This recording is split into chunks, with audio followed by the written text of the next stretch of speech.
Yosimar Reyes is a nationally acclaimed poet and public speaker, born in Guerrero, Mexico, and raised in Eastside San Jose.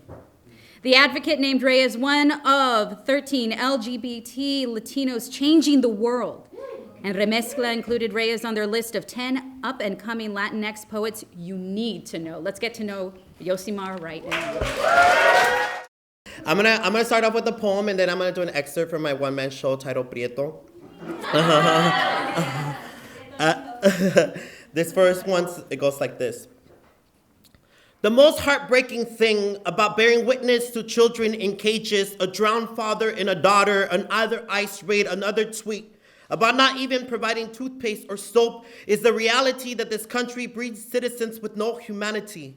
How spiritually bankrupt must one be to ignore, to sit there and say they should have done it the legal way. May the ghosts of our people come back like a storm, a heavy wind, an earthquake, and fall upon the homes of those with venom on their lips. May the ghosts of our people remind them who God really is. You can't stop us because we do not die in vain. A storm is coming, and you can't hide from the rain.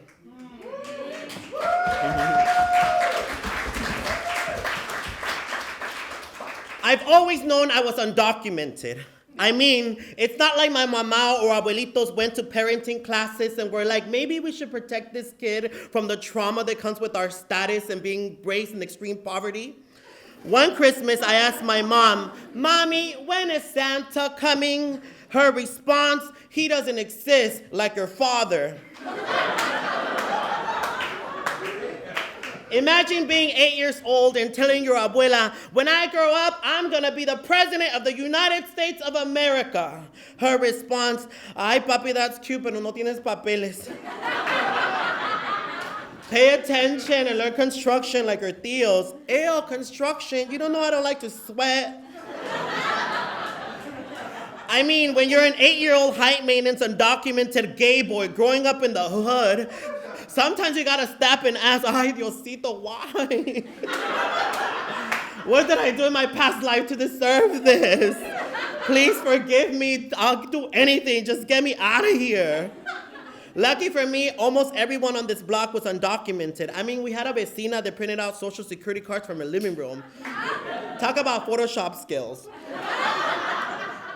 Her apartment was straight up an INS office, and everyone knew that homegirl could hook you up. In this neighborhood, we became humans by our own laws. We crossed the border in 1991. Often people ask me, do you remember the face of your coyote?